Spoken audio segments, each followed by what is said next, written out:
Have you ever wondered what happens when an entire bloodline doesn't just dominate a community, but fundamentally rewrites the rules of existence within their isolated domain?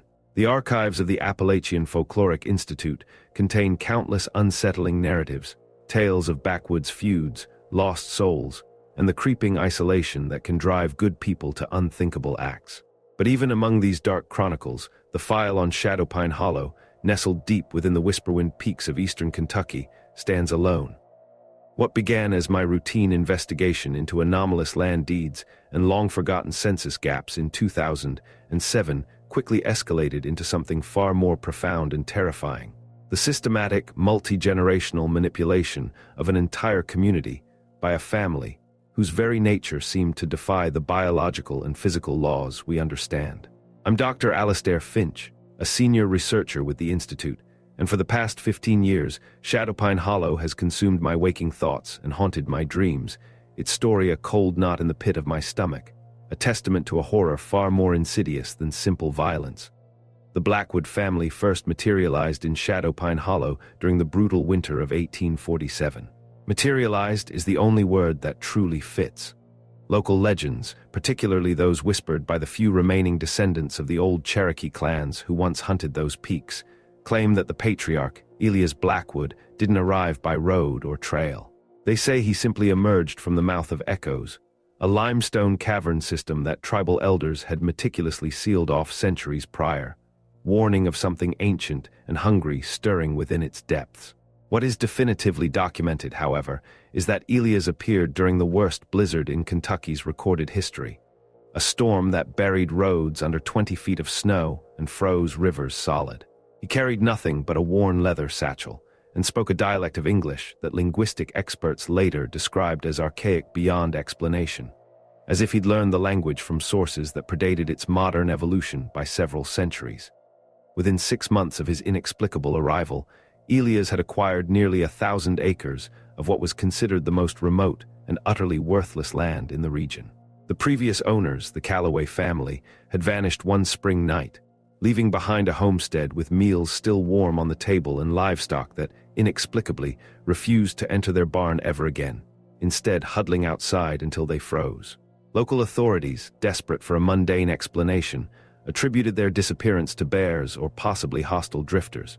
But hunters who ventured near the abandoned Calloway property reported finding strange symbols carved into trees, symbols that seemed to hurt the eyes when looked at directly and caused hunting dogs to whimper and refuse to continue tracking.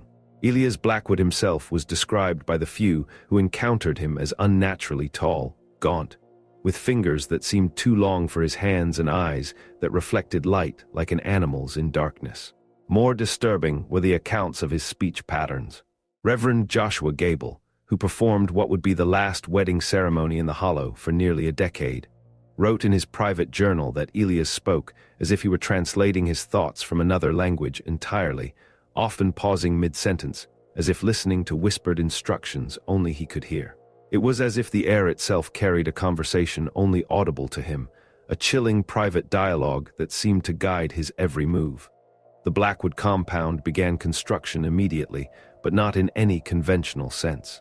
Rather than clearing land and building from the ground up, Elias appeared to be excavating, following some predetermined, unseen pattern that led deep into the ridgeline itself. Workers hired from neighboring counties who were desperate for coin during the lean times reported that the job sites changed overnight, as if extensive digging had occurred between shifts. Yet no one ever saw Elias or his small, silent crew working after sunset. More disturbing were the sounds that echoed from these construction areas. A rhythmic, almost organic pounding that seemed to come from far beneath the earth, and occasionally, what sounded like responses, answering rhythms that originated even deeper underground, as though the very bedrock conversed with their picks and shovels. It was a symphony of unseen labor, a deep, resonant hum that seeped into the very soil. By 1850, the first generation of Blackwood children had been born, though born might be too generous a term for what midwife Eleanor Vance witnessed. Her detailed notes, later seized by federal authorities, but fragments of which survived in a hidden compartment of her family Bible, described births that defied understanding. The Blackwood children, Mordecai, Elara, and Caleb, possessed unusual physical characteristics from infancy. Additional, almost vestigial, joints in their fingers that allowed for unnerving flexibility, pupils that dilated independently of light conditions, and an apparent ability to remain completely motionless for hours at a time, as if they didn't require regular breathing.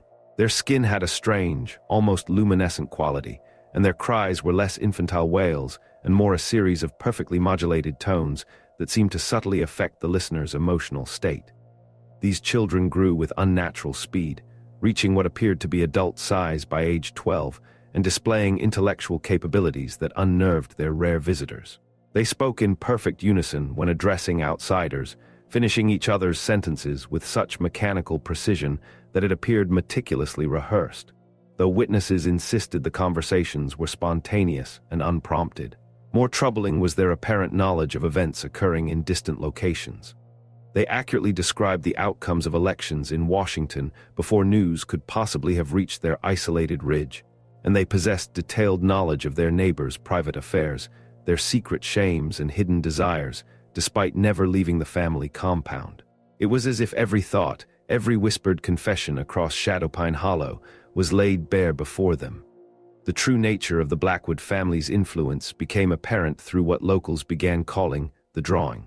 Starting in 1852, families throughout the region began experiencing a peculiar, insidious phenomenon. Their children would disappear for periods ranging from several hours to several days, only to return with no memory of where they'd been, but possessing new knowledge and skills they couldn't possibly have acquired on their own. A blacksmith's son returned knowing classical Latin, effortlessly translating ancient texts. A farmer's daughter came back speaking fluent Cherokee, despite never having had contact with tribal members. Most disturbing of all, these children returned with an inexplicable, unshakable compulsion to defend the Blackwood family against any criticism or investigation, their eyes taking on a flat, distant quality whenever the subject arose. Dr. Silas Thorne, a physician from Lexington who traveled to the region in 1854 to investigate reports of unusual childhood illnesses, documented 17 cases of what he termed sympathetic knowledge acquisition. Children who had experienced drawing episodes displayed identical, small, precise cuts on their palms that formed symbols matching those found, carved into trees around the Blackwood property. When Dr. Thorne attempted to interview the affected children, they would fall into synchronized, almost ritualistic seizures, speaking in unison about the deep teachings and the old promises, until their parents physically removed them from his presence, their faces etched with a fear that seemed to transcend the immediate situation. The drawing escalated over the following decade, but the drawn children weren't the only ones changing. Parents noticed that livestock began producing offspring with unusual characteristics. Cattle with too many ribs, pigs born with patches of slick, human-like skin, chickens that laid eggs containing perfectly formed miniature hands instead of yolks. Wells that had provided clean water for generations suddenly produced liquid that tasted of copper and left dark, iridescent stains on everything it touched. Most unsettling of all, the region's death rate plummeted to nearly zero, not because people were healthier, but because those who should have died from injury or illness seemed to linger indefinitely, in states that couldn't properly be called living. They simply persisted, their eyes wide and unfocused, their bodies slowly adapting to an unnatural longevity, their very existence a silent, unsettling testament to the Blackwood's growing power. By 1863, the escalating chaos of the Civil War provided perfect cover for the Blackwood family's most ambitious undertaking. While Kentucky officially remained neutral, Shadowpine Hollow became a staging ground for activities that had nothing to do with the conflict between North and South. Military deserters from both armies, drawn by inexplicable rumors of sanctuary and purpose, began arriving at the Blackwood compound. What they found instead was conscription into a different kind of service entirely, a silent, unceasing labor that seemed to bend their very wills. Captain William Vance of the Union Army led a reconnaissance mission to investigate reports of irregular activity in the region. His final dispatch, recovered decades later from a hidden cache in a church basement, described approaching the Blackwood property during what appeared to be a massive construction project.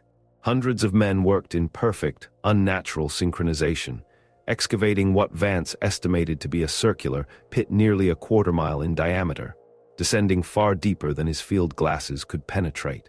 The workers moved with mechanical precision, never stopping to rest or eat, their faces blank.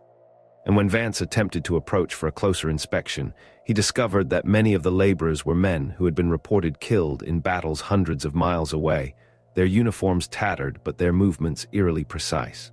The excavation project, which locals secretly called the Invitation, reached completion sometime in late 1865, coinciding with reports of seismic activity that extended far beyond what Kentucky's geology should have supported. The tremors followed no natural pattern. Instead, they pulsed in rhythmic sequences that reminded witnesses of extremely slow, deep heartbeats. More disturbing were the temperature changes. Areas within a 5-mile radius of the Blackwood compound experienced sudden drops in temperature that could freeze standing water in July, followed by equally inexplicable heat waves that caused metal tools to become too hot to handle. The Invitation served its purpose. In 1866, something answered. The first sign was the silence. Every natural sound within 10 miles of Shadowpine Hollow simply stopped.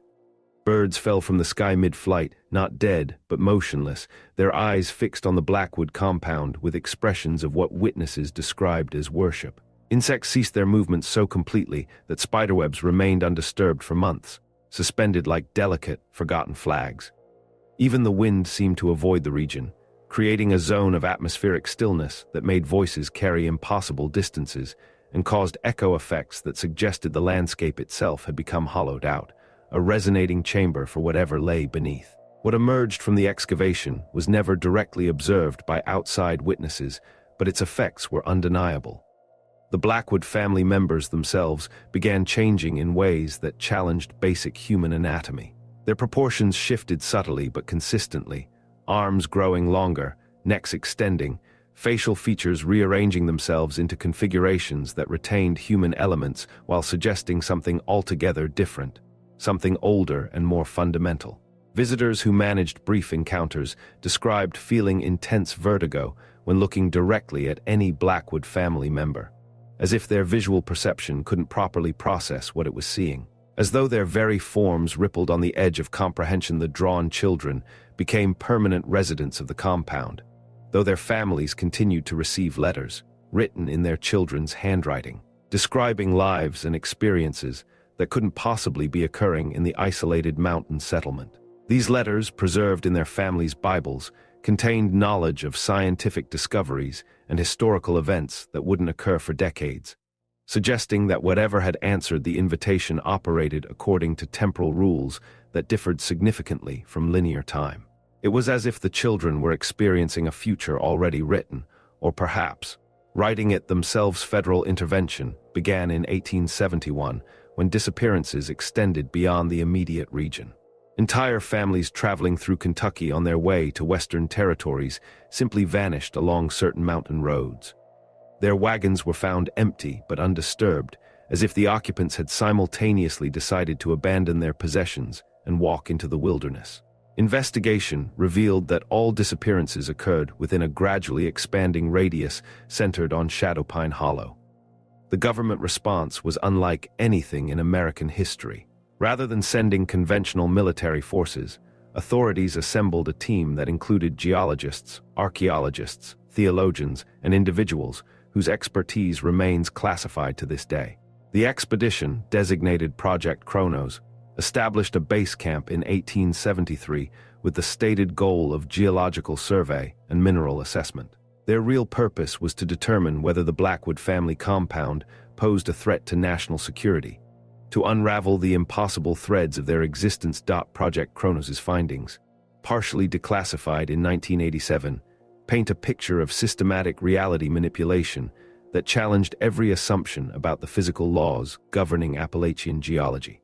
Instruments detected magnetic anomalies that indicated the presence of materials unknown to contemporary science. Temperature readings suggested the existence of chambers beneath the compound that maintained internal environments impossible according to thermodynamic principles. Most disturbing of all were the acoustic measurements. Recording equipment captured sounds originating from depths that exceeded the maximum possible extent of natural cave systems, suggesting that the excavation had accessed something that existed independently of Kentucky's geological structure. something truly primordial. The project ended abruptly in 1874 when contact was lost with the entire research team. Their base camp was found perfectly preserved but empty, with all equipment still functioning and meals prepared but uneaten. The only evidence of what might have happened was a single photograph, taken by the expedition's documenting specialist, an image showing what appeared to be the entire research team standing in formation around the Blackwood compound's excavation site. But their poses and expressions were identical to those of the Blackwood family members, suggesting that they had undergone the same chilling transformation process that had claimed the drawn children decades earlier, their individual wills subsumed into a greater, unified consciousness. Following the loss of Project Kronos, federal policy shifted from investigation to containment. The region surrounding Shadowpine Hollow was quietly acquired through a complex series of land purchases and legal maneuvers that removed all private ownership within a 20-mile radius. Official records listed the area as unsuitable for development due to unstable geology and potential mineral contamination. But the true purpose was to establish a buffer zone around whatever the Blackwood family had awakened or perhaps become. The containment strategy appeared successful for nearly 8 decades. The Blackwood compound remained active but isolated, with monitoring stations positioned at strategic points to detect any expansion of their influence. Occasional reconnaissance missions confirmed that the family continued to exist in some form, though observers noted that distinguishing between individual family members became increasingly difficult as their physical characteristics converged towards something that retained human elements while suggesting a fundamentally different underlying structure. A seamless, almost liquid unity of form and purpose. The end came suddenly in 1952, during what government records describe only as project closure. Details remain classified, locked away in vaults deep beneath the earth, but the outcome was undeniable. Shadowpine Hollow was found completely empty. Every structure associated with the Blackwood compound was simply gone, not destroyed or abandoned, but absent, as if they had never existed. The excavation site was filled with solid rock that geological analysis confirmed was consistent with the ridge's original formation, suggesting that whatever had been accessed through the pit had been sealed away once again, the earth itself healing over a wound no human could truly comprehend. Yet the story doesn't end with the disappearance of the Blackwood family. The monitoring stations remain active, staffed by personnel who undergo rigorous psychological evaluation every 6 months and are rotated to different assignments every 2 years to prevent prolonged exposure to whatever residual effects linger in the region. Satellite imagery occasionally captures anomalies, geometric patterns in vegetation growth that suggest underlying structures, temperature variations that indicate subsurface activity, and most disturbing of all, formations of wildlife that move in synchronized patterns reminiscent of the drawn children's behavior, their actions dictated by an unseen. Unified will local residents in surrounding counties still report phenomena that suggest the Blackwood legacy persists in subtle but persistent ways. Children born in the region often display unusually advanced cognitive abilities and possess detailed knowledge of historical events they couldn't possibly have learned through conventional education, speaking of forgotten battles or long-lost technologies with an eerie familiarity. Wells throughout eastern Kentucky occasionally produce water that tastes of copper and causes temporary disorientation in those who drink it, accompanied by fleeting, shared visions of impossible architecture and non-Euclidean spaces. Most troubling of all are the dreams.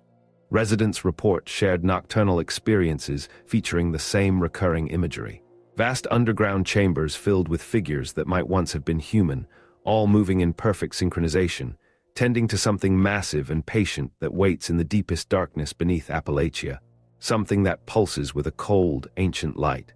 The Blackwood family of Shadowpine Hollow achieved something that historians prefer not to acknowledge.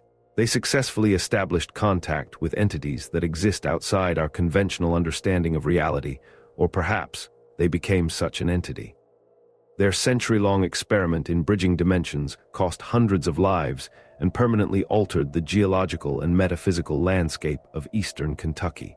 Though their physical presence has vanished, the infrastructure they created, both visible and invisible, continues to function according to principles that government scientists admit they don't fully understand. What makes the Blackwood legacy truly terrifying isn't just what they accomplished, but what they might have set in motion. The monitoring stations detect regular pulses of activity, suggesting that whatever was awakened in 1866 continues to operate beneath the mountains, growing stronger and more organized with each passing decade. The drawn children's descendants carry genetic markers that appear in no other human populations, and their offspring display capabilities that suggest ongoing evolutionary pressure from an unknown source. A creeping, unnatural evolution guided by a purpose beyond our ken. Perhaps most disturbing of all is the growing evidence that the Blackwood family's work was not unique. Similar patterns of unexplained disappearances, geological anomalies, and reality distortion have been documented in remote regions throughout Appalachia, suggesting that Shadowpine Hollow was just one node in a larger network of influence that spans the entire mountain range. The mist that rolls through these ancient valleys may conceal more than isolated communities. It might hide the remnants of humanity's first successful attempt to negotiate with forces that view our entire species as raw material for purposes we cannot begin to comprehend. In the deepest hollows of eastern Kentucky, where government satellites still detect faint but persistent signals emanating from supposedly empty ridgelines, something waits with the patience of geological time for the right conditions to resume the work that the Blackwood family began. And on certain nights, when atmospheric conditions align in just the right way, residents throughout Appalachia report hearing the sound of synchronized digging echoing from far beneath their feet, as if massive excavation projects continue in chambers that exist outside the boundaries of our mapped world, forever calling new participants to their chilling symphony. What chilling secrets do you think still lurk beneath the surface of forgotten places? Share your thoughts below.